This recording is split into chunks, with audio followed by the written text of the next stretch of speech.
1 + 2 + 3 + 10 এই সমস্ত ক্রমিক সংখ্যার যোগফল সাধারণত বিভিন্ন জব সলিউশনে আসে।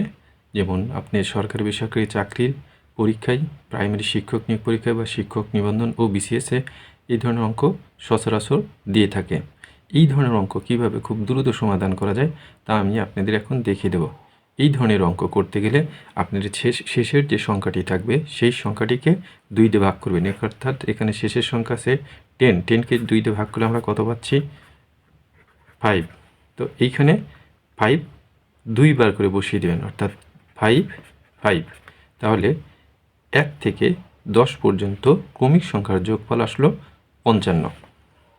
একইভাবে এখানে সর্বশেষ সংখ্যা 40, 40কে 2 দিয়ে ভাগ করুন, তাহলে কত? 20। আপনি এখানে 20 পর 2বার বসিয়ে দিন, তাহলে এখানে অ্যান্সার আসলো কত? 2020।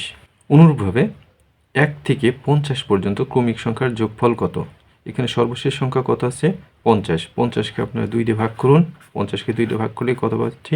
25, অর্থাৎ 25। অর্থাৎ এখানে অ্যান্সার হবে 25, 25, অর্থাৎ 2525। অনুরূপভাবে 1 থেকে 100 পর্যন্ত ক্রমিক সংখ্যাগুলোর যোগফল কত? তাহলে আমরা সর্বশেষ সংখ্যা কত? 100, 100কে 2 দিয়ে ভাগ করুন, কত হবে? 50। তাহলে 50 সংখ্যাটি পরপর বসিয়ে দিন, 50 50, অর্থাৎ 5050।